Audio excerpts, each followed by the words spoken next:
प्रिय छात्रों, आज हम प्रश्नावली 1.1 को हल करेंगे, जिसमें दूसरे प्रश्न को देखेंगे।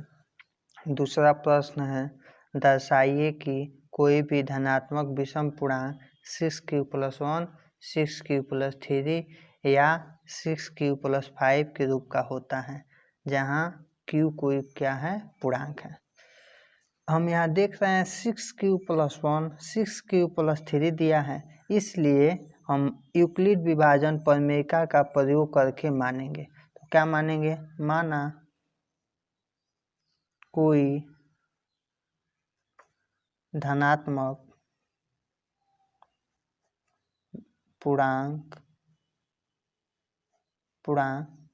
x = 6q+r है, जहाँ यहाँ 6q है, 6q है तो r का वैल्यू क्या होगा? r का जो वैल्यू होगा 0 से बड़ा होगा, जहाँ 0 के क्या होगा, बराबर होगा, तथा हमेशा 6 से क्या होगा, छोटा होगा। या इसे ऐसे भी कह सकते हैं, जो r का वैल्यू होगा 0 से बड़ा, तो 0 से बड़ा क्या होगा, 0 हो सकता है, 0 के बराबर क्या हो सकता है, 0, उससे बड़ा 1, उससे बड़ा 2, उससे बड़ा 3, उससे बड़ा 4, उससे बड़ा 5, लेकिन 6 से छोटा होगा तो हम 5 तक ही लेंगे है। अब इसको आगे की तरफ बढ़ते हैं। अब r बराबर 0 यहाँ रखेंगे, उसके बाद r बराबर 1 रखेंगे, उसके बाद r बराबर 2 रखेंगे, उसके बाद r बराबर 3 रखेंगे, उसके बाद r बराबर 5 रखेंगे। तो चलिए हम चलते हैं, स्टेप से इसे लिखते हैं। स्टेप फर्स्ट, स्टेप लिखने से आसानी हो जाती है। तो r = 0 लेने पर यहाँ r की जगह पर 0 ले लेंगे, तो r बराबर 0 लेंगे तो x बराबर क्या हो जाएगा, 6q प्लस r की जगह क्या हो गया, 0, या इसको ऐसे भी लिख सकते हैं 6q। इसको समीकरण क्या मान लेंगे, पहला। अब आगे चलते हैं स्टेप दूसरा। अब r के 0 ले लिए, तब क्या लेंगे, 1 लेंगे। r = 1 लेने पर तो x बराबर क्या हो जाएगा, 6q। अब r के जब क्या ले लेंगे, 1, तो 6q प्लस क्या हो जाएगा, 1। ये समीकरण क्या होगा, दूसरा। अब स्टेप किस पे आ जाते हैं, थर्ड पे।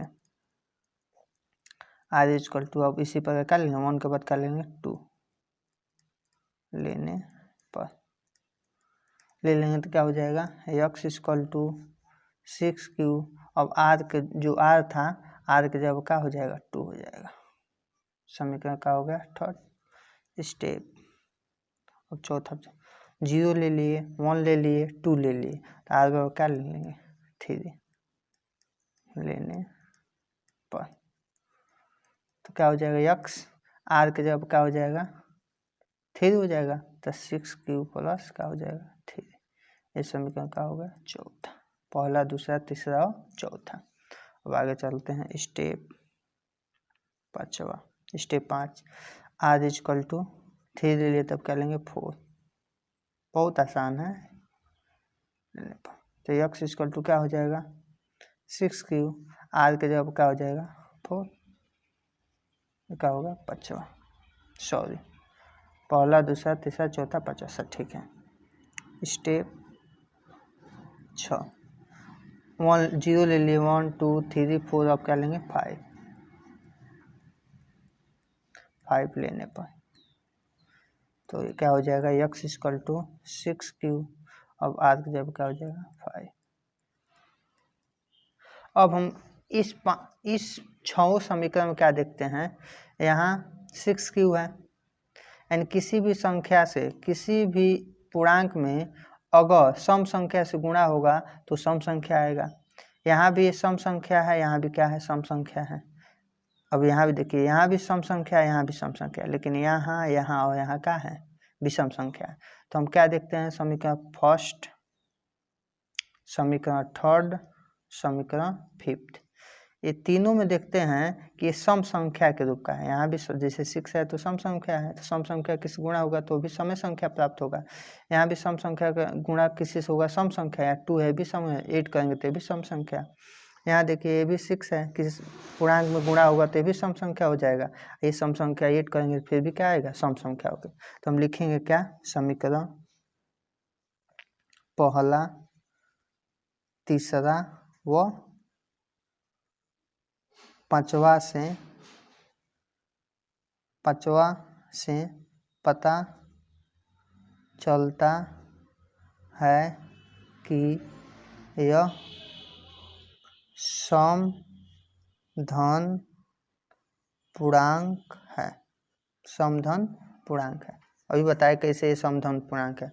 तो ए और ए तीनों क्या हो गया, पहला, थर्ड और पांचवा समीकरण ये समधन पूर्णांक हो गया। तो बाकी क्या बच गया, ए वाला, ए बच गया, फिर ए बच गया, फिर क्या बच गया, ए बच गया। तो हम क्या लिखेंगे, अतः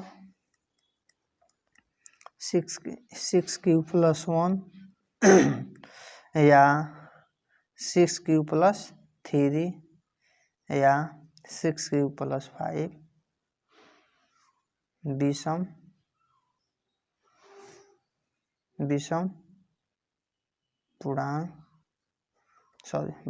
धन पूर्णांक होगा। यही बच गया तो क्या होगा, विषम धन। अब हम तीसरे प्रश्न की तरफ बढ़ते हैं। तीसरा प्रश्न है, किसी परेड में 616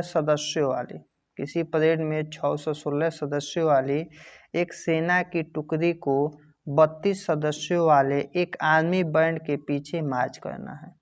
दोनों समूहों को समान संख्या वाले स्तंभों में मार्च करना है। उन स्तंभों की अधिकतम संख्या क्या है जिसमें वे मार्च कर सकते हैं। तो ये प्रश्न कहाँ है कि एक सेना की टुकड़ी है, फर्स्ट सेना की टुकड़ी है, प्रथम सेना टुकड़ी है, कितनी है, 616। दूसरी सेना टुकड़ी है,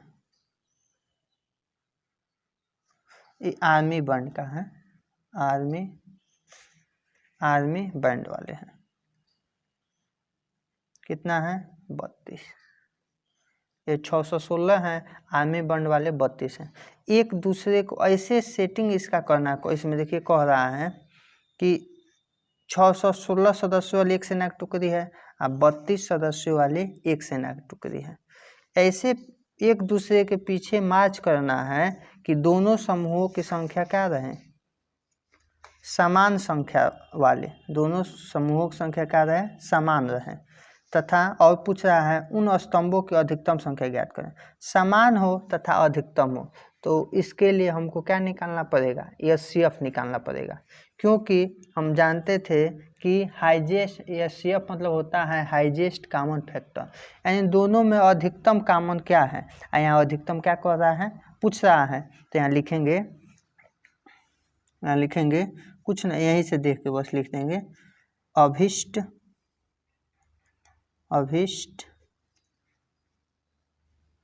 समान संख्या वाले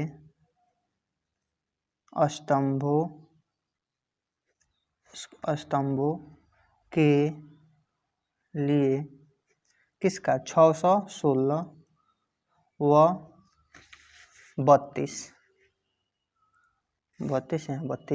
32 का एचसीएफ निकालना होगा। एचसीएफ का मतलब ही होता है हाईजेस्ट कॉमन फैक्टर। यहाँ भी क्या निकालना है, स्तंभों की अधिकतम संख्या, यानी हाईजेस्ट निकालना है इसमें भी। तो एचसीएफ चलिए हम निकालते हैं। तो इसके लिए यूक्लिड विभाजन प्रमेय का भी प्रयोग कर सकते हैं और साधारण रूप में भी निकाल सकते हैं। तो पहले रफ डायग्राम में इसे साधारण रूप में क्या करते हैं, निकालते हैं।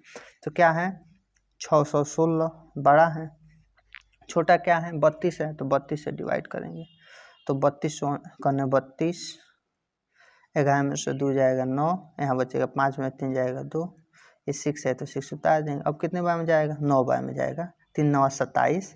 ऐसे इसको दिमाग से समझेंगे, 9 दूनी 18 के 8 और 9 13 27 1 28। अब 16 में से 8 गया 8, यहाँ क्या बचा, 8 में से 8 गया 0, 2 से जो गया 0। इसको कैंसिल भी ऐसे कर सकते हैं।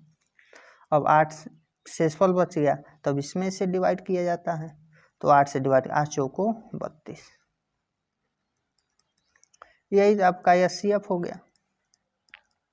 लेकिन इसको यूक्लिड विभाजन प्रमेयिका के चैप्टर पढ़ रहे हैं तो उसी हिसाब से करते हैं। तो चलिए क्या करते हैं, यहाँ लिखेंगे चूँकि 616 बड़ा है किससे, 32 से, 16 बड़ा है किससे, 32 से। तब यूक्लिड शॉर्ट फॉर्म में लिख रहे हैं, विभाजन प्रमेयिका